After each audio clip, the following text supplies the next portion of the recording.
Bilal ibn Rabah, wanatarikhi wanasema hakuadhini tena Bilal. Baada ya kufa Mtume, Bilal hakuadhini tena Bilal, mpaka si kwamba Allah aliwapatia katika khilafa ya Umar, aliwapatia ushindi wakaifitahi Sham. Watu wakamuomba maswahaba, ya Bilal, basi angalau tuadhinie na sisi leo, twatamani kusikia sauti yako kwenye adhana. Alipoadhini Bilal, baka nas, wakalia watu bukaan shadida, kwa kilio kikali kilichokuwa kikali mno. Kwa sababu gani? Tadhakuran, kwa kumkumbuka fi ahdi nabii, na kumkumbuka Mtume mwenyewe sallallahu alayhi wasallam.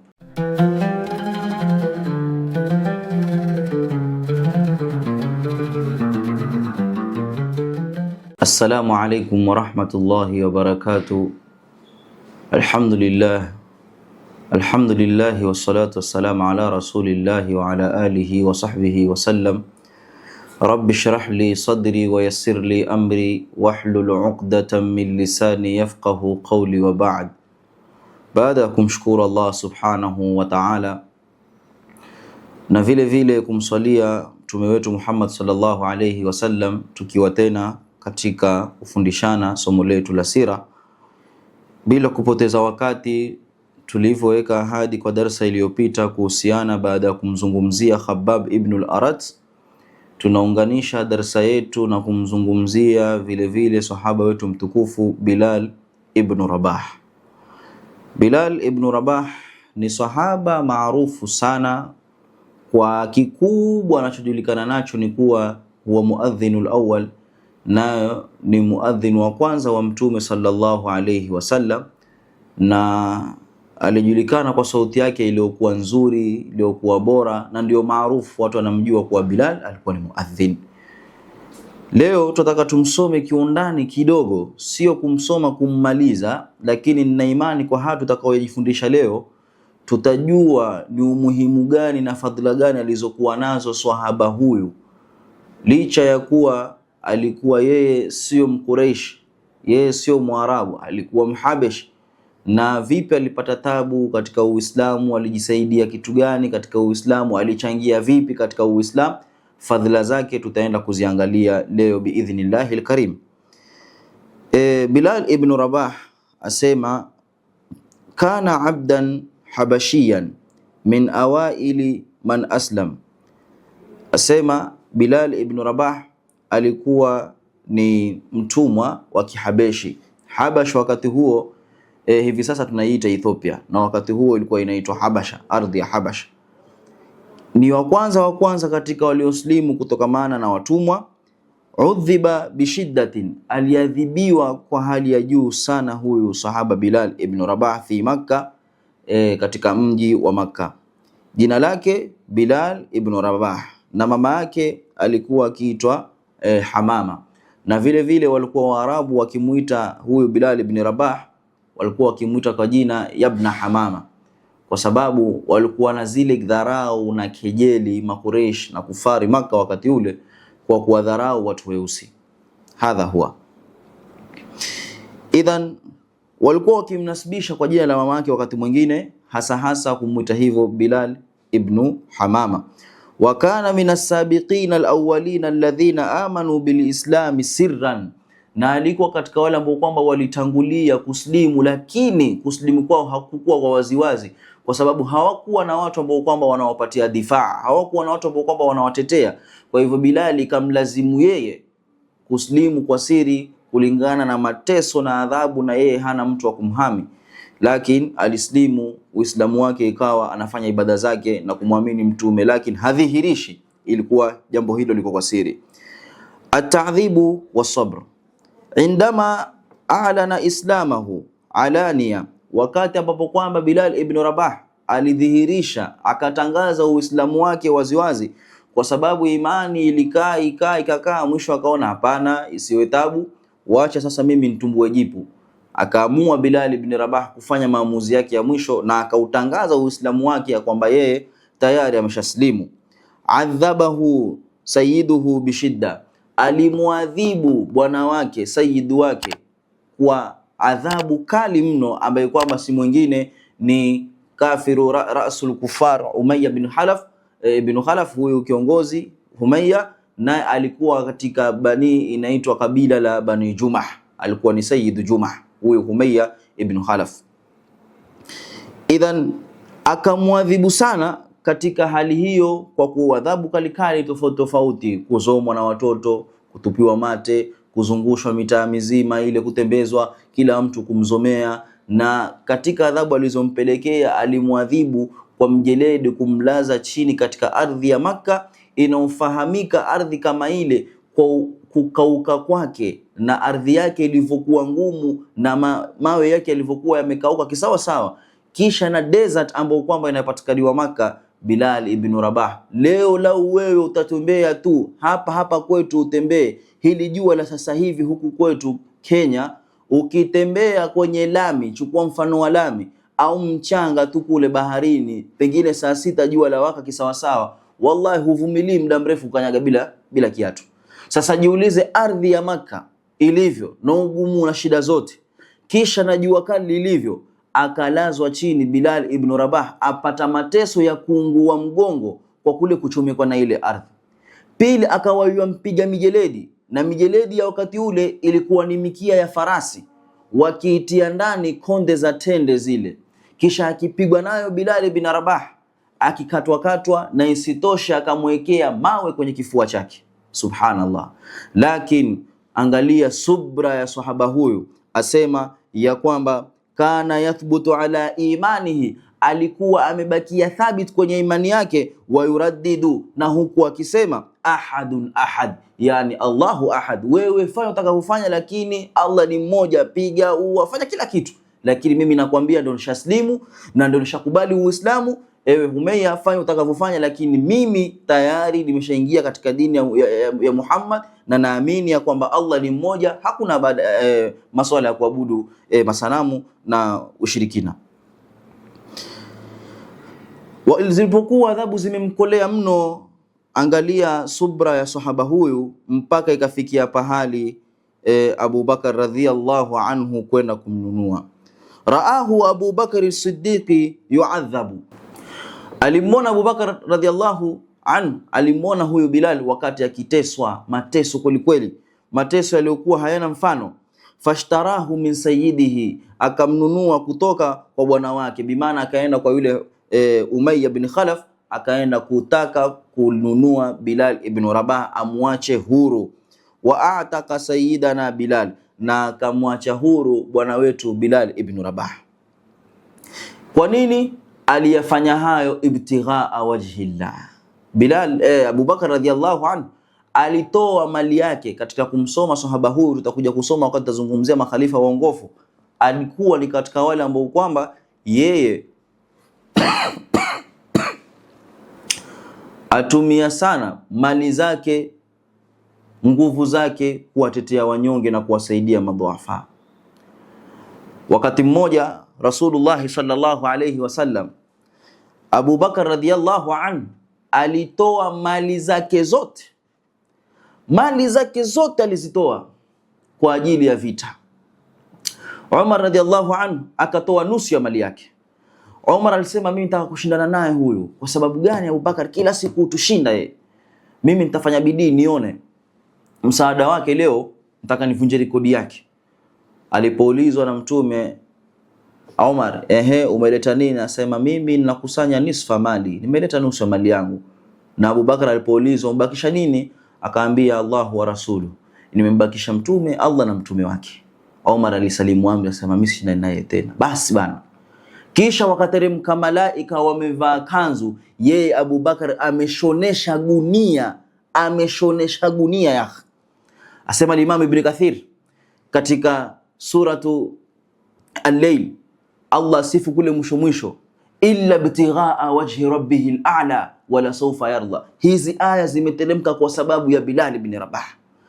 Kwa nini? Matokeo ambayo kwamba ameyafanya, ile Mtume akamfanya kumfurahisha Abu Bakar kwa hali kama hii na tuzo kama hizi Allah alizompatia. Alimwambia Abu Bakar, siku ya Kiyama yatafunguka milango ya pepo 8 kabla ya kumfungukia mtu mwingine yoyote, kisha uambiwe udkhulu ma tasha, ingia kwa ule mlango unaoutaka.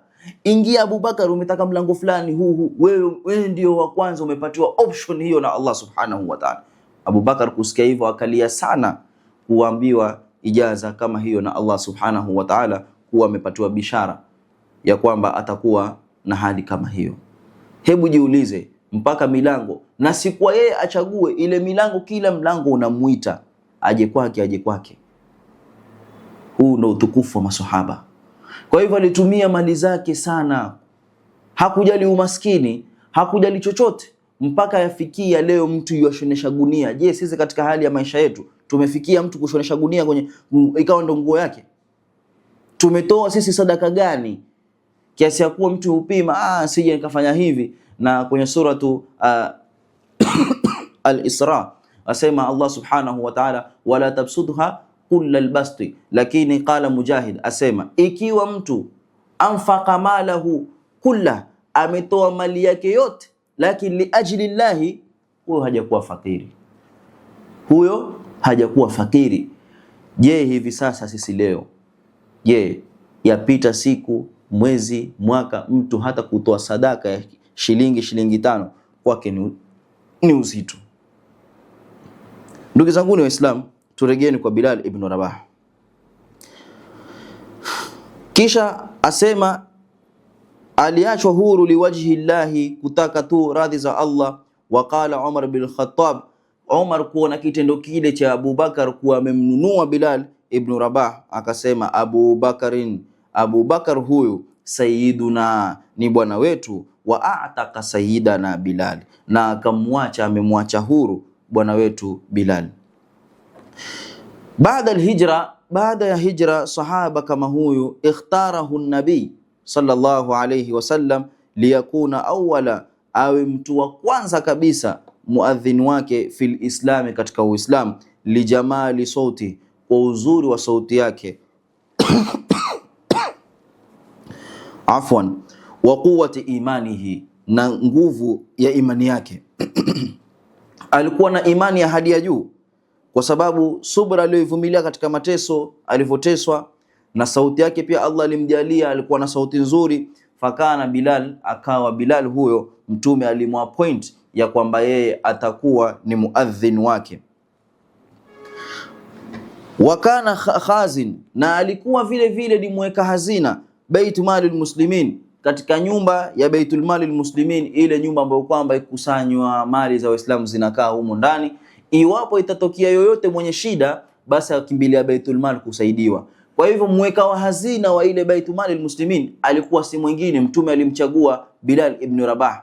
Angalia mtume alikuwa jinsi gani na mapenzi na sahaba kama huyu. Mtume kukupatia wadhifa ufanye ule wadhifa, yani Rasulullah amekuwa point, wewe fulani fanya hivi, huwa ni sharaf kubwa sana. Na ndio maana yule mmoja katika vita vya Badri, mtume alipokuwa yupanga safu, akampiga tumbo lake na fimbo ile kumweka sawa. Yule sahaba akamwambia, aujatani ya Rasulullah, niumiza ya Rasulullah. Kisha mtume akafanya nini? Akampatia bakora kama ile, akainua kanzu yake, akafungua tumbo lake, akamwambia, na wewe nilipize basi kama nilivyokupiga. Yule sahaba akambusu mtume sallallahu alayhi wasallam tumbo lake, na akamwambia, ya Rasulullah, nilitaka kabla ya kufa kwangu yakuna akhira hayati, yawe mwisho wa maisha yangu, nigusane ngozi yako na ngozi yangu zigusane. Mtume kisha akamwombea sahaba kheri kama huyu.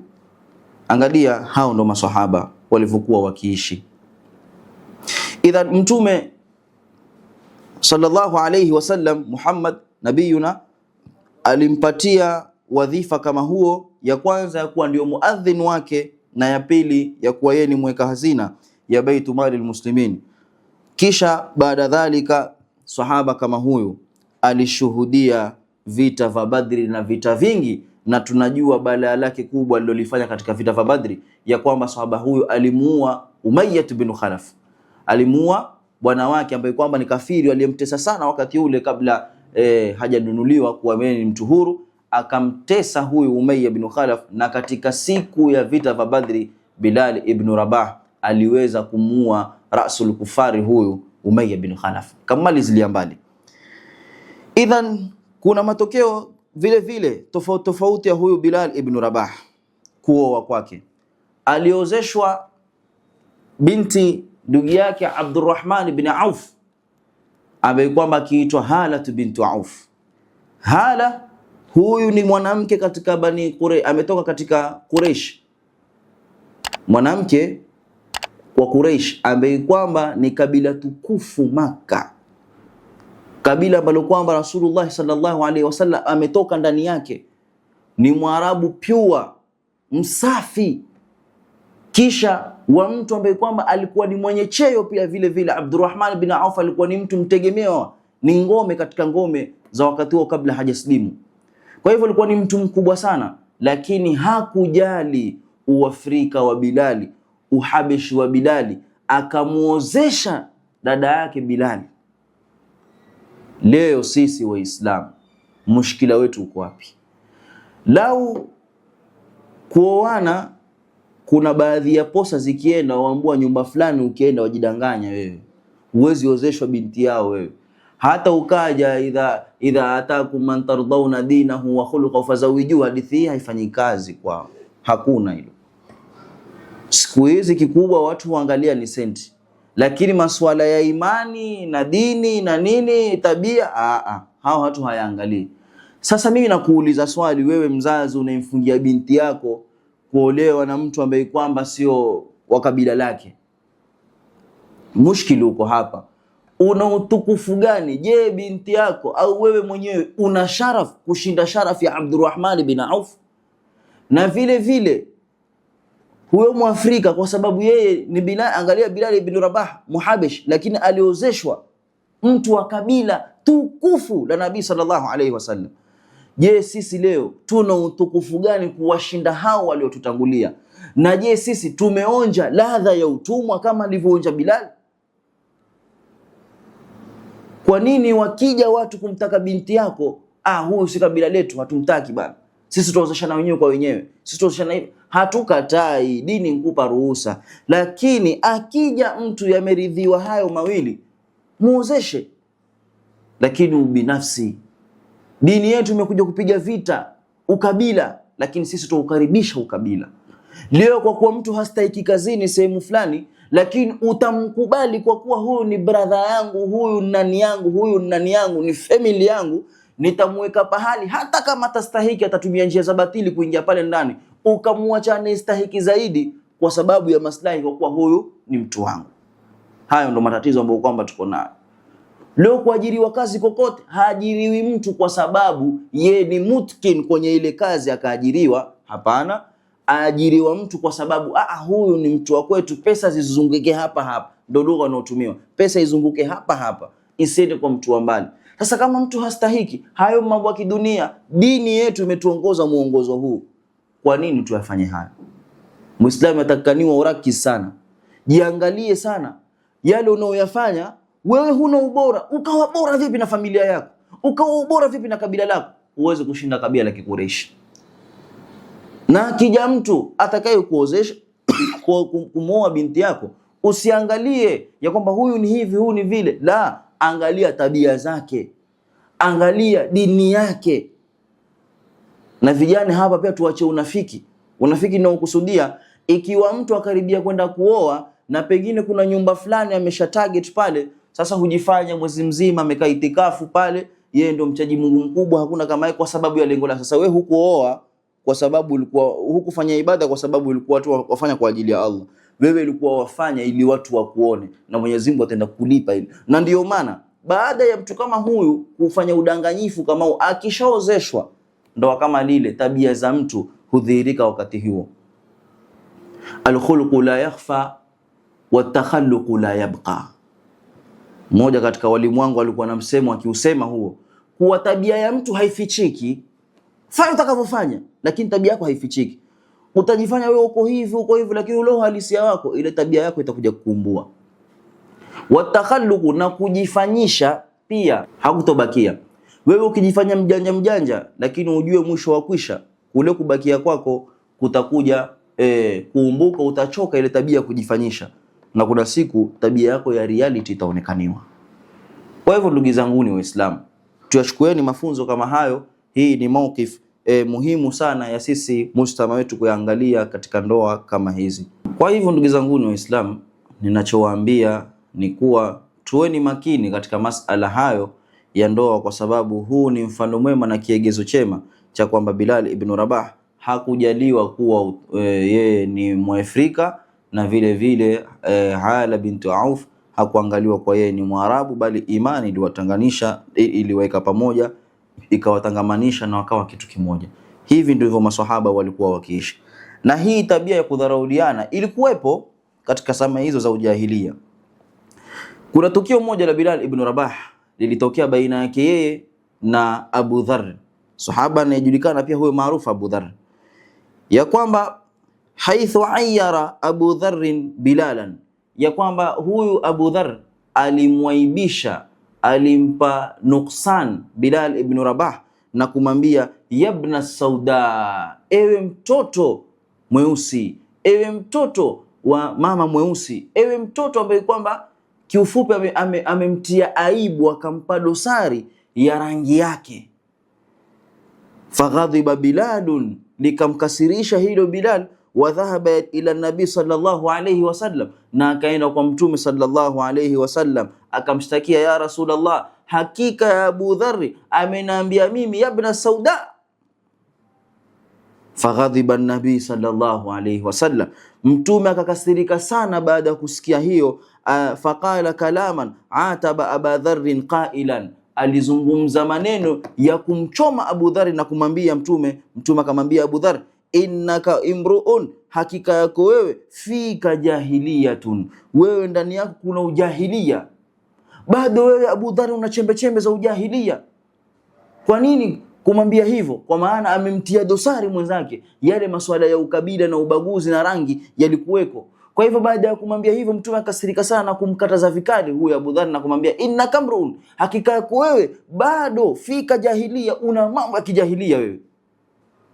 Fanadima Abu Dharr, akashikwa na huzuni sana na kujuta majuto makubwa sana Abu Dharr, bishiddatin, kwa yaliokuwa makali hali ya juu, majuto makubwa sana.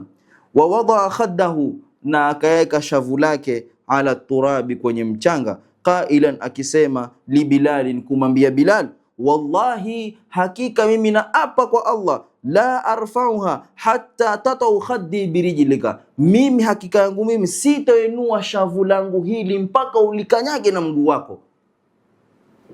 Baada ya Bilal Abu Dharr kusikia maneno kama hayo ya kwamba mtume amemwambia wewe bado una maswala ya kijahilia, akatoka kwa huzuni zilizokuwa nzito sana na kumfata Bilal na kumwambia Bilal, mimi nimeweka shavu langu hili kwenye ardhi, na kwa hakika hivyo basi wallahi nakuapia sitoliondoa shavu langu hili mpaka unikanyage kwa mguu wako. Na Bilal naye akamwambia, lakinna Bilalan, hakika Bilal baka, alilia sana, warafadha, na akakataa, wajhi sajada lillahi, kukanyaga uso ambao kwamba unamsujudia Allah subhanahu wa ta'ala. Kisha alifanyaje Bilali baada ya kumwambia kwamba hapana, mimi siwezi kukanyaga mguu sura ambayo kwamba imesujudu kwa ajili ya Allah, siwezi kukanyaga. Kisha akafanya nini? Qabbala khaddahu, Bilal akalibusu shavu lake. Badalan min dhalika, badala ya kuwa yeye alikuwa mkanyage. Thumma ta'anaka, kisha wakakumbatiana. Watabakaya, na wakalia sana. Litusbiha alqissa ramzan lisamwi alakhlaqi walmusawat, na kikakawa tendo kama hilo iwe ni alama ya kuonesha kuwa ni tabia nzuri na mapatano. Hawa ndio maswahaba walikuwa walivyoishi. Ashu shurafa wa matu a'izza, waliishi hali ya kuwa wao ni watukufu mno na wakafa katika hali hiyo ya kuwa wao wanatukuzana. Baada ya kuwa ameshajua Abu Dharr kitendo alichokifanya ni kibaya, alienda mbio kutaka msamaha kwa Bilal. Na isitoshe hapo, baada ya hivyo akamtaka mtume huyo Abu Dharr ayastaghfira lahu, kumuombea msamaha kwa Allah. Angalia jinsi maswahaba walivyokuwa waishi. Angalia jinsi maswahaba mtume alijenga undugu baina yao. Imani zao zilikuwa tofauti. Leo nani akubali kitu kama hicho? akajua kweli mimi nimefanya makosa. Na mafunzo hayo si hayo tu, yametokea mingi. Hata wakati mmoja Umar bin Khattab alipokuwa ni khalifa, alimpiga bwana mmoja kwa bakora. Alipokuja amekuja kumtaka yamshtakia, ya Amira al-Mu'minin, hakika mtu fulani amenidhulumu mimi pesa zangu. Umar akampiga kwa ile bakora kumwambia, muna nini nyinyi? Akiwajilia Umar kwa mambo yenu, hamuko na yeye, wala hamfuati kumlilia shida zenu. Akiondoka akiwa faragha na watu wake, mwamfuata Umar mkimlilia shida zenu. Yule mtu akaondoka pale kwa huzuni kubwa kabisa, kwa akilia na akisema, bi ayi dhambi niktaraftu, dhambi gani nilofanya mimi, nimekosea nini mimi mpaka Amirul Mu'minin kunifanya hivi? Pale Umar bin Khattab akaamrisha kijakazi chake, Aslam, kaniitie yule bwana. Akimfika, Amirul Mu'minin amekuita, yataka kukuona. Akifika pale Umar bin Khattab amwambia, chukua hii bakora na unipige kama nilivyokupiga. Yule sahaba akamwambia, na mimi namwachia Allah ya Amirul Mu'minin, siwezi kuyafanya hayo. Lakini Umar akamlazimisha na kumwambia, ima usamehe, unisamehe na unisamehe kwa Allah, isije ikawa mimi nachelea ni dhambi nimelifanya siku ya kiyama nikaenda nikajutia sana mimi kwa bakora hilo kupiga nayo.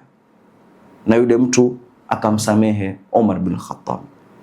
Hakuangalia cheo chake, mimi ni khalifa, mimi ndio mkubwa wa hawa raia wote na nataniambia nini, wala hakuyajali hayo. Na mfano mwingine, hata kwenye viongozi wake alikuwa akiwasimamishia hadi Umar bin Khattab. Wakati mmoja mtoto wa Amr ibn al-As, Abdullah ibn Amr ibn al-As, alimpiga Misri mmoja. Baba yake alikuwa ni wali kule Misri, governor kule Misri. Umar ibn Khattab alimtawalisha Amr ibn al-As kule Misri. Sasa wakati wa malisho, mtoto wa Amr ibn al-As, Abdullah bin Amr ibn al-As, akamtandika Misri mmoja kwa kumtangulia kwenye kunyeshwa maji ngamia zao. Sasa yule Misri akajua ya kwamba nikimwambia babake ambaye ndio governor sitopata haki yangu mimi. Akatoka kuja kumfuata Umar bin Khattab Madina, akamwambia, ya Amir al-Mu'minin, walika fi Sham, gavana wako kule Sham mtoto wake amenipiga mimi, na mimi najua ningeshtaki kwa babake angemhami kwa ule, kwa kuwa yeye mwanawe. Sasa mimi nimekuja kushtakia nipate haki yangu. Umar bin Khattab akamwambia, aqim indana hatta yatiyak, kaa hapa kwetu, utakuwa mgeni wetu wewe mpaka atakapokuja huyo Amr ibn al-As. Akamwandikia barua, njoo na mwanawe huko. Kaja Amr ibn al-As mpaka Madina. Akifika akamuita yule Misri, amwambia, bwana, sasa chukua bakora mtandike Ibn al-Akramin, yeye mtoto mtu mtukufu huyo, mtandike sasa. Amr ibn al-As ashangaa, vipi? Kisha alipomaliza kumtandika yule mtoto wake akamwambia, sasa ajidla al'ana ala rasi, mtandike sasa na babake pia. Yule Misri akasema, la, mimi nilikuwa shida yangu ni huyu na nishapata haki yangu, nimeregeshewa, sasa mimi sina haja ya babake. Umar akamwambia, huyu babake, huyu mwanawe alifanya vile kwa kutumia cheo cha babake, ya kwamba babangu mimi ni khalifa na uwezi nifanya chochote, na ndio maana mimi nataka kumlipiza. Kwa kuwa umemsamehe, laqad ansafta, sasa wewe umefanya sawa sawa. Na hilo akamregeshea maneno, kumwambia maneno mashuhuri sana kwa watu leo ahlul ilm, akimwambia, matasta'badtumun nas ya Amr, ewe Amr, matasta'badtumun nas wa laqad waladatuhum ummahatuhum ahrara, hali ya kuwa mama zao wamewazaa watu wakiwa huru. Lini mmewafanya watu kuwa ni watumwa wenu, hali ya kuwa mama zao wamewazaa, hali ya kuwa wao wako huru? Hiyo ni mifano ya kuonesha uadilifu na kule mtu kujua makosa yake na kurejea chini na kujiona kuwa yeye si lolote si chochote. Hayo pia yalimpata sahaba wetu huyu Bilal baada ya kuambiwa Ibn Sauda na Abi Dharr, na vile vile Abi Dharr kujieka chini ya kuambia, mimi nitaka unikanyage, lakini Bilal amwambia ya kwamba siwezi kanyaga uso ambao kwamba wamsujudia Allah. Kisha akambusu shavu lake na kumkumbatia na wakalia. Ikawa hiyo ni alama ya kuonesha mapenzi na msamaha baina ndugu zetu hao masahaba. Jambo lingine katika fadhila za sahaba kama huyu ni kuhusiana na safari ile ambayo kwamba Rasulullah sallallahu alayhi wasallam aliwahi kwenda sehemu ile ya Isra wal Miraj. Safari yake ya Isra wal Miraj, baada ya kuwa amefiliwa na mkewe na akafiliwa na ammi yake, mtume ikawa ule amul huzni, ataka Allah subhanahu wa ta'ala kumtoa huzuni mtume wake, Alipofika kule, wakati akitembea, alisikia nyayo za Bilal. Hadithi hii ya Buraida asema ya kwamba baada ya swala ya asubuhi, daa nabiyu Bilalan, alimwita Mtume sallallahu alaihi wasallam, alimuitia Bilal, leteni Bilal. Akamwambia, bima sabaktani fil janna, kwa kitu gani wewe Bilal umenitangulia mimi peponi? Laqad sami'tu khashkhashataka fil janna, hakika mimi nimesikia step zako kule peponi, watembea wewe Bilal, na mimi najua fika nimekuacha duniani. Yani angalia fadhila, mtu yuko hapa duniani wazungumza naye, alipoenda Isra wal Miraj Rasulullah sallallahu alaihi wasallam asikia nyayo za Bilal ziko peponi, yuatembea Bilal ibn Rabah. Kwa kipi hicho? Mtume amemuuliza Bilal, umenitangulia mimi peponi? Bilal akamwambia, fa inni wallahi la atatahharu tahuran, hakika yangu mimi ya Rasulullah sitahirishi chochote wakati ninapokuwa siko tahara, lakini nikijitahirisha sifanyi chochote isipokuwa tawadhatu, hakika mimi natawadha, wa usalli rak'atain, na mimi naswali raka mbili. Ndio sunnatul wudhu ikaanza hapo, baada ya kuwa mtu ametawadha aswali raka mbili. Sunnatul wudhu, kuna swala inaitwa sunnatul wudhu, watu wengi hatujui sisi maskini, wala pia hata hatuitui maanani, lakini akitawadha mtu aswali raka mbili, hiyo inaitwa sunnatul wudhu, swala hiyo. Kwa hivyo Bilal ibn Rabah kwa amali yake hiyo tu ya kuwa yeye kila atengwa kubavu na udhu akijitahirisha hutawadha na kuswali raka mbili, hiyo ndio amali iliyomfanya Bilali kuwa Mtume alipokwenda Isra wal Miraj akazisikia nyayo za Bilal ibn Rabah peponi.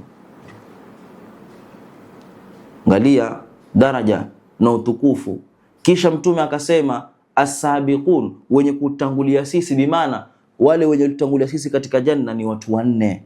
Akamtaja mmoja katika Rum ambaye kwamba ni Suhail, na akamtaja katika Fars akamtaja Salmanul Farisi, na akamtaja katika Habash akamtaja Bilal ibn Rabah, na akasema katika Arab ni mimi Sayyiduna Muhammad sallallahu alayhi wasallam. Yeye Mtume ni katika Waarabu, ama katika Waafrika ni Bilal ibn Rabah. Hawa ndio waliotangulia watu wanne kule peponi, ni hawa asnafu hizi nne. Katika Waarabu ni Mtume, na katika Wahabesh ni Bilal, na katika Wafursi ni Salmanul Farisi, na katika Warum ni As-Suhaib, sahaba kama huyu Suhaib ar-Rumi. Kisa chake maarufu nayo tutakuja kumwangalia huyo biidhnillahil karim. Naam, tukiendelea katika kufanya somo letu hili la Bilal ibn Rabah, baada ya kusoma mambo hayo matukio kidogo ambayo kwamba ni machache, hayo ndio yataja kwa sababu ya faida zake ni nyingi. Twendeni mbio kidogo, alal aqali tuweze kujua at least baadhi ya matukio ambayo kwamba sahaba kama huyu amekuwa yakimfikia. Kisha Bilal ibn Rabah tupata faida vile vile ya kwamba katika kuadhini kwake baada ya kufa Mtume, Bilal ibn Rabah wana tarehe wanasema hakuadhini tena Bilal. Baada ya kufa Mtume, Bilal hakuadhini tena Bilal, mpaka siku ambayo kwamba Allah aliwapatia katika khilafa ya Umar, aliwapatia ushindi wakaifitahi Sham. Watu wakamuomba maswahaba, ya Bilal, basi angalau tuadhinie na sisi leo, tutamani kusikia sauti yako kwenye adhana. Alipoadhini Bilal, baka nas, wakalia watu bukaan shadida, kwa kilio kikali kilichokuwa kikali mno. Kwa sababu gani? Tadhakuran, kwa kumkumbuka fi ahdi nabii, na kumkumbuka Mtume mwenyewe sallallahu alayhi wasallam. Kuisikia adhana ile ya Bilal ni kana kwamba walikuwa wamuona Mtume bado yuko hai.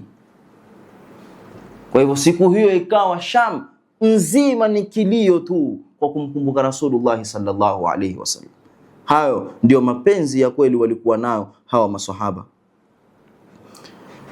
Kisha kufa kwake, alikufa Bilal katika ardhi ya Sham huko Dimishk, wengine wasema katika Halab, na dhalika kwa sababu alipatwa na maradhi ya kipindupindu ambayo kwamba yalikuwa yameingia wakati huo Sham, naye Bilal akaathirika, ikawa ndiyo sababu ya kifo chake, na alikufa na miaka 60. Alikufa Bilal ibn Rabah akiwa na miaka 60. Na miongoni mwa mambo ambayo kwamba tumepata kufuata faida katika funzo la sahaba kama huyu. Je, Muislamu, tangia kunisikiza kwako mpaka mwisho, ni faida ngapi ambazo kwamba umezipata? Mimi nitakutajia chache na zile nyingine kadri unavyonisikiza kwa umakini mwenyewe utajidondolea polepole. Faida ya kwanza, huwa ramzul lisabri. Yeye ndio kielelezo, kinachukuliwa kama kielelezo cha mtu kwenye kusubiri. Muislamu, sisi yatakaniwa tuwe na subra. Na ukijiona wewe kwenye shida basi wadhikika, basi mkumbuke Bilal ibn Rabah. Mkumbuke jinsi gani alivyoteswa sahaba huu juu ya imani yake.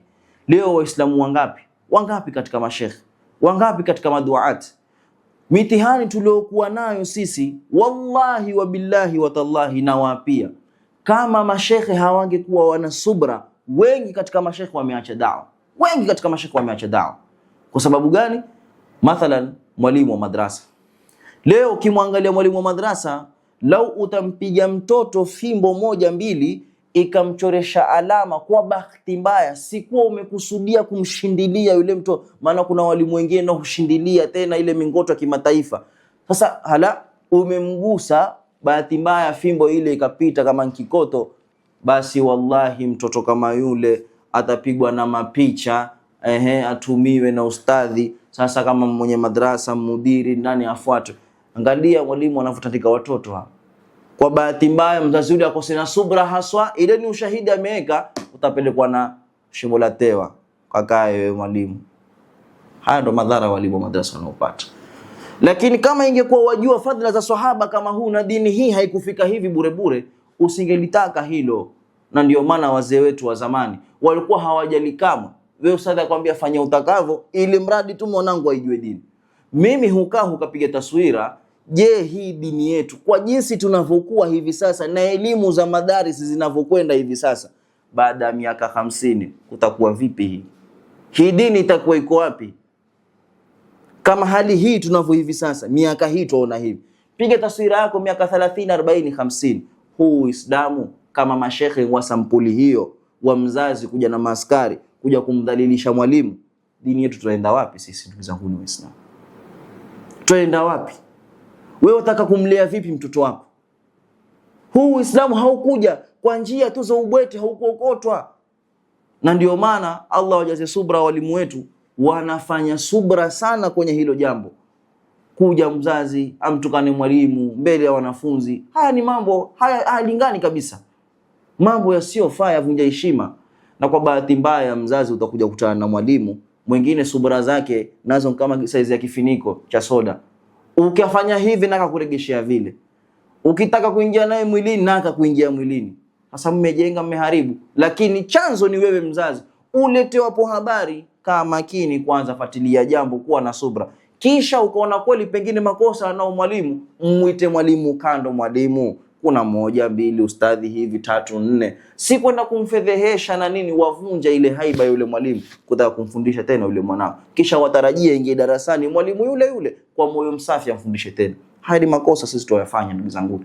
Kwa hivyo tuweni na subra walimu wenzangu, na wazazi vile vile tuwe tayari kujitolea kwenye jambo kama hilo. Hiyo ni moja katika mafunzo ya bwana wetu Bilal ibn Rabah. Alikubali mateso yote na madhila yote, lakini akafanya subra juu ya hilo mpaka Allah akamtia moyo Abu Bakar kwenda kumnunua na kumkomboa kutoka kwa Umayya bin Khalaf. Na vile vile wa annahu aidan ramzun liquwwati alaqida, ya kwamba yeye ni alama tegemewa katika nguzo ya mtu kuwa na imani thabiti kabisa. Kwa sababu wengi katika wao walijaribu mateso walioyapitia, wengine wao walikubali kuslimu, walikubali kuwakinaisha wale makufara. Angalia Ammar bin Yasir, mateso makubwa aliyofanyiwa. Mama yake alichomwa mkuki wa moto katika sehemu yake, vile vile baba yake akanyongwa mbele ya macho yake, wazazi wake wapoteza uhai akiwatizama hivi. Ni uchungu kiasi gani? Sahaba kama huyu baada ya kuona adhabu zimemlemea, akaenda kwa Rasulullah, ya Rasulullah, inni hakika yangu mimi lakad halaktu, nishangamia mimi. Wafanya nini? Kafartu, nimekufurisha mimi, wakafartu billah, na mkamkufurisha Allah subhanahu wa ta'ala. Walipitia maswahaba, sisi leo twashukulia. Ndio maana hata shairi za Kiislamu hatuna habari nazo, ni kwa sababu hatujui shida ambazo kwamba walizipitia hawa maswahaba. Na vile vile ni kielelezo katika musawatu fil Islam, ya kuonesha kuwa watu wote wako sawa katika Uislamu. Na ndiyo maana angalia msikitini, tajiri, maskini, aliyokuwa fukara, yoyote yule akija msikitini wakati wa kuswali, hutaambiwa hizi safu za matajiri maskini waswali huko, hizi ni safu za ngozi nyeupe wenye ngozi nyeusi waswali huko. Hapana, watu wote waswali pale pale. Atakuja kuunga maskini, tajiri, wote watamsujudia Allah. Tajiri wote watafuata kwa kile ambacho kwamba imamu anasema Allahu Akbar, wote kwa uniform. Na ndiyo maana Muislamu tufuatwe na discipline, heshima. Watu wote katika sisi, basi ulimwenguni watu wa kwanza kufaa kuwa na discipline ni Waislamu, kwa sababu wewe humtangulia imamu, na kwa siku mara 5 wafundishwa discipline hiyo. Akifunga takbira ndio wewe ufunge, akirukuu imamu hivyo, akitadili unaye, akisujudu unaye, bila kumtangulia mara 5 kwa siku. Lakini ma'al asaf Waislamu ndio tumekuwa watu wa adabu wa mwisho. Kisha vile vile kuonesha ya kwamba sahaba kama huyu, tabia zake, akhlaq zake, mpaka mtume kumpatia mansib na kupiga vita ukabila na kule kuozeshwa kwake ambaye kwamba binti Mwarabu na katika kabila la Quraysh. Hayo yote ni kuonesha ya kwamba sisi Waislamu tuige, tusichague ya kwamba mimi mtu rangi fulani siwezi fanya hivi, mtu rangi fulani akija leo ni mkabila mwenzake kumsaidia atamsaidia, akija mwingine kwa kuwa Muislamu lakini si kabila lake Waislamu. Waislamu masahaba hawakuishi hizo, na hiyo ndio ilikuwa, na hizi ni katika miongoni mwa sababu muhimu kubwa nilizoziona kuzizungumzia kuhusiana na sahaba huyu Bilal ibn Rabah. Ikiwa nimepata ni kwa taufiki yake Allah, na ikiwa nimekosa ni kwangu mimi na shaitan. Wallahu ta'ala bari'un min, na min huna aqulu lakum assalamu alaykum wa rahmatullahi wa barakatuh.